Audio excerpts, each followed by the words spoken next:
Selection नहीं करता, क्या करता है? सिलेक्शन। तो जनता सरकार मोर्चा क्या करेगा? सिलेक्शन। लेकिन किसका करे? वो है नहीं। सिलेक्शन तो उसका ही करेगा जो भारत को जानता हो, जो भारत को समझता हो। क्या समझना है? बहुत संक्षेप में। अरे हमारे बुजुर्गों ने सब कुछ दे रखा, वो मैंने बताया ना शुरू में, वो सब कुछ हमारे डीएनए में है। हमारे बुजुर्गों ने सब दे रखा, सब कुछ। क्या? 2 सूत्र दिए उन्होंने। 2 सूत्र क्या है? पहला सुख निरोगी काया, दूजा सुख घर में हो माया, तीजा सुख कुलवंती नार, चौथा सुख संतान संस्कारी। ये 4 दुनिया के सबसे बड़े सुख हैं। सबको पता है कि नहीं? मैं कोई नई बात तो नहीं कही। पहला सुख निरोगी काया, दूसरा सुख घर में हो माया, तीसरा सुख कुलवंती नारी, चौथा सुख संतान संस्कारी। ये 4 सुख चाहिए। ठीक है? ये है क्या? चारों में से कोई सा भी नहीं है। तो देश की नीतियां कैसी बननी चाहिए? वो नीतियां ऐसी बननी चाहिए कि इन 4 सुखों से भारत का एक भी व्यक्ति वंचित ना रहे। ये नीतियां बननी चाहिए। ये बना के तैयार कर रखी हैं। यही नीतियां बनेंगी कि भारत के एक भी व्यक्ति बीमार ना रहे, एक भी व्यक्ति गरीब ना रहे, एक भी नारी, सारी नारियां जो हैं वो संस्कारी हों और संतान आज्ञाकारी। ठीक है? कुलवंती नार, आज्ञा और संतान संस्कारी, एक भी वंचित ना रहे। ये व्यवस्था भारत की थी, जिसको तोड़ दिया। ये व्यवस्था हमको लानी है। नंबर 1 सूत्र। नंबर 2 मेरा नहीं है, बुजुर्गों ने दे रखा। भूमु छुटन, भूमु छुटन भैया मरन और कुलवंती नार, पुत्र बिछोया होत है, ये दुख दारुण 4। वो 4 सुख और ये 4 दुख। ये दुख दारुण, दारुण कहते हैं सबसे खतरनाक। इससे खतरनाक दुख और कोई नहीं होता। कौन सा? जन्मभूमि का छुटना। षड्यंत्र क्या बनाया कि भारत का एक भी व्यक्ति अपनी जन्मभूमि पर नहीं रहना चाहिए, क्योंकि जब तक वो अपनी जड़ों से जुड़ा हुआ है तभी तक मालिक है वो। अगर अपनी जन्मभूमि को छोड़ करके दूसरी जगह चला गया, उसको क्या कहते हैं? विस्थापित, रिफ्यूजी। वो विस्थापित हो गया कानून के आधार पर। ये भारत का कानून है। जिसने अपनी जन्मभूमि को छोड़ करके दूसरी जगह जो भी चला गया और वहां जाकर के जो कोई भी कार्ड बनवा लिया उसने, तो फिर वो मालिक नहीं है, वो विदेशी नागरिक है। भारतीय विदेशी नागरिक कानून में है ये। जिसको देखना हो मुझसे देखना है, उसका गजट है मेरे पास। बुम छुटन भैया, भाई का बिछुड़ना।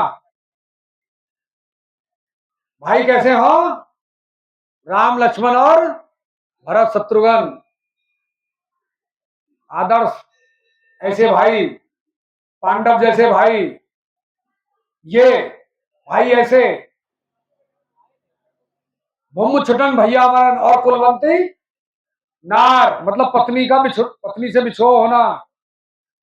ये तो वो जानते हैं जो पत्नियों के साथ रहे, पत्नी उनको छोड़ करके चली गई, उनसे मतलब वो खत्म हो गई, तो जीवन कैसा होता है उनके बाद।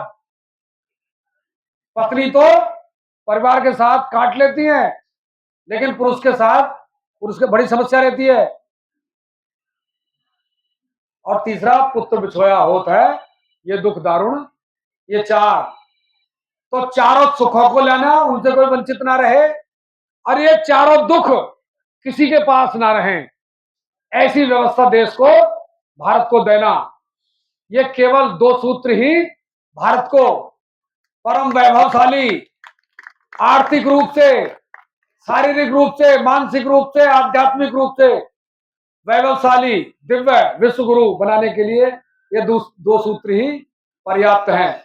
लेकिन दो सूत्रों को, उस व्यवस्था को सब तैयार है मसौदा, लेकिन एक चीज बहुत महत्वपूर्ण है। हम काहे की बात कर रहे थे? मानक। जहां मानक तोड़ा है, काहे का? रुपए का, लंबाई का, चौड़ाई का, जो मानक तोड़ा गया है, एक मानक और टूटा है, वो सबसे महत्वपूर्ण है। वो मानक, उसका मानक जिस दिन परफेक्ट हो जाएगा, उस दिन भारत में राम राज्य स्थापित हो जाएगा। वो मानक कौन सा है? वो है मनुष्य का मानक।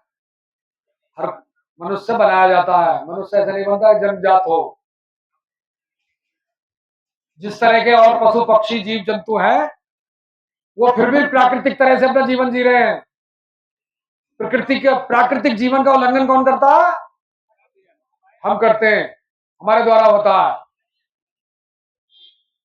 तो उसके लिए क्या चाहिए हमको? इन दोनों सूत्रों को लागू करने के लिए वो चाहिए मनुष्य का जो मानक है, वो मानक जब स्थापित होगा मनुष्य का, क्योंकि मनुष्य भी अपने मानक से गिरा।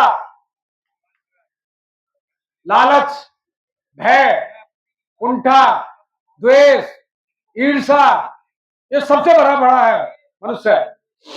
जो लड़ाई हमें जहां लड़नी चाहिए वहां नहीं लड़ पा रहे हैं, हम आपस में लड़ रहे हैं, बड़ी लड़ाई को छोड़ करके, जो जिसमें सभी का भला है, उस लड़ाई को ना लड़ करके, क्योंकि हम अपने मनुष्य के मानक से, मानवता के मानक से हम भी गिरे हैं। और जब जब मनुष्य अपने मानक से गिरा है, तब तब यही हुआ है। चाहे रावण राज्य हो, रावण के राज्य में भी यही था कि मनुष्य अपने मानक से गिर गया था। और उस मानक को, मनुष्य के मानक को स्थापित करने के लिए विश्वामित्र ने क्या किया? दशरथ से राम को मांगा, राम के माध्यम से उस मानक को स्थापित किया। कौन सा मानक था वो? कौन सा मानक था? जरा आप गहराई से राम के जीवन को देखो। विश्वामित्र ने जब उनको पहले ले गए थे, वो जहां सुपर उसका ताड़का का वध कराते हैं, ताड़का का जो वध करा है वो वनवास से पहले था।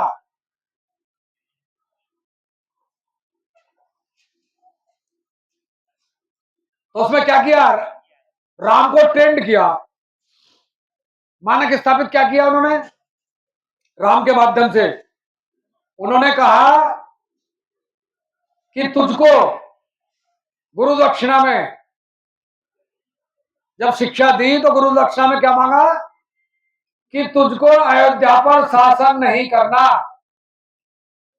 क्या करना?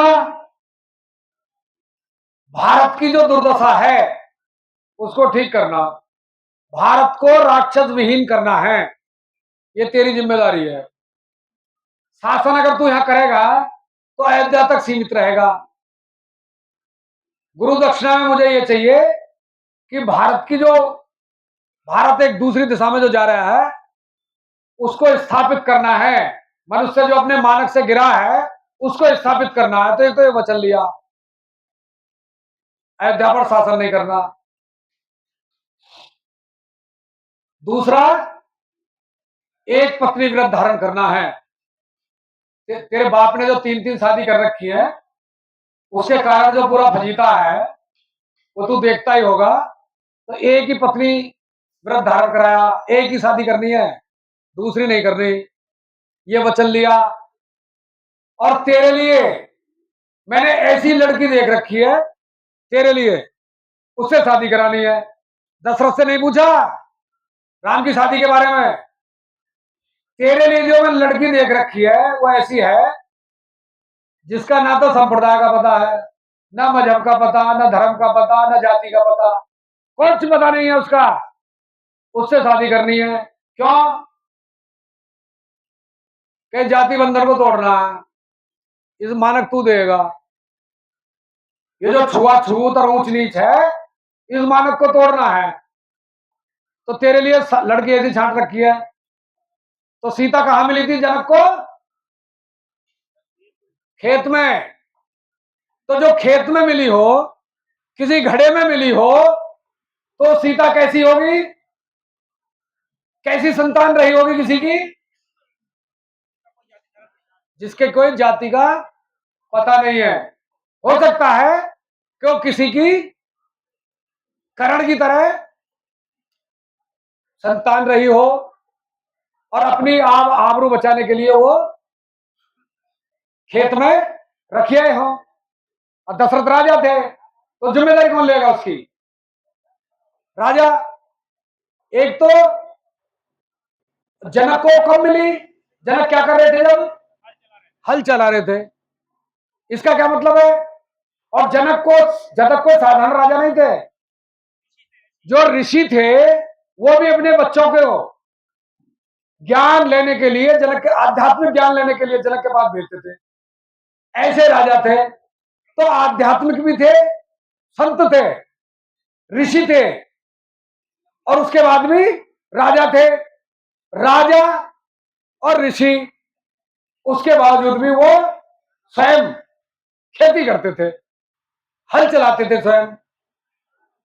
तो इससे एक संदेश ये जाता है, जो खेती का काम है वो सबसे दुनिया का सबसे सामाजिक काम है, दुनिया का सबसे धार्मिक काम है, दुनिया का सबसे आध्यात्मिक काम है। सामाजिक भी है, समाज जुड़ा रहता है उससे, धार्मिक काम भी है। सारे किसान ही है जो केवल मनुष्य का पेट नहीं भरता, सारे पशु पक्षी